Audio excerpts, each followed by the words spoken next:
லைஃப்ல எல்லாருமே ஸ்ட்ரகிள் பண்றாங்க. ஆனா அந்த ஸ்ட்ரகிள்க்கு அப்புறம் ஒரு டேர்னிங் பாயிண்ட் இருக்கும். This is the episode 2 of learning a great lesson from a movie, The Pursuit of Happiness. இது சக்சஸோட ஸ்டோரி இல்ல, கிவ் அப்பே பண்ணாத ஒரு மனுஷனோட ஸ்டோரி. இந்த படத்தோட ஹீரோ கிறிஸ்டி கார்டனர். இவர்கிட்ட எதுவுமே கிடையாது. வீடு இல்ல, காசு இல்ல, சப்போர்ட் இல்ல, ஏன் ஒரு சில டைம் ஃபுட்டு கூட இல்லை சாப்பிட்றது. ஆனா அவர்கிட்ட ஒரு விஷயம் இருந்துச்சு, நாளைக்கு எல்லாமே சரியாயிரும்னு ஒரு பிலீஃப் இருந்துச்சு. இவர் வந்துட்டு ஆக்சுவலாக ஒரு ஸ்கேனர் வித்துட்டு இருப்பாரு. அந்த ஸ்கேனர் செல் பண்ணாதான் இவருக்கு வந்துட்டு வீடு வாடகை கட்ட முடியும், அவரோட பையனுக்கு ஃபீஸ் கட்ட முடியும், வீட்டோட வேலை எல்லாமே பார்த்துக்க முடியும். ஆனால் இந்த ஸ்கேனர் யாருமே வாங்க மாட்டாங்க.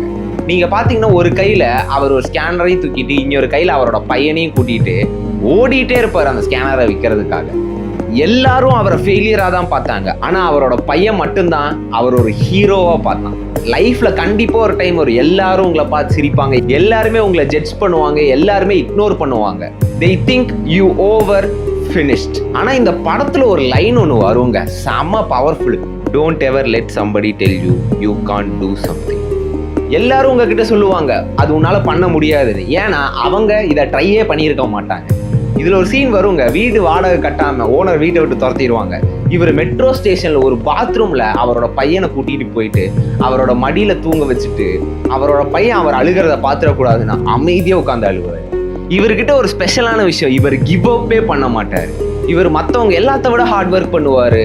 நாட் பிகாஸ் ஹீ ஸ்பெஷல், ஏன்னா அவருக்கு ஜெயிச்சே ஆகணும், வேற வழியே இல்லை. ஃபைனலா அவரோட எல்லா ரிஜெக்ஷனுக்கும் கஷ்டத்துக்கும் ஒரு டோர் ஓப்பன் ஆச்சு. அவர் ஆசைப்பட்ட கம்பெனியில வேலை கிடைச்சிச்சு, ஸ்டாக் மார்க்கெட் புரோக்கரா. வேலை கிடைச்ச உடனே அவரோட கண்ணு நிறைஞ்சு, அது அவரோட சந்தோஷத்தினால இல்ல, அவரோட ஃப்ரீடம். ஏன்னா அத்தனை நாள் அவர் போராடி ஜெயிச்சிருக்காரு. ஸோ லெசன் என்னன்னா, உங்களோட சிச்சுவேஷன் டெம்பரவரி, உங்களோட ஸ்ட்ரகிள் டெம்பரவரி, பட் உங்களோட பிலீஃபும் உங்களோட எஃபோர்ட்டும் உங்களோட டிசிப்ளினும் அது permanent. If Christy Gardner can go from homeless to millionaire, then you can.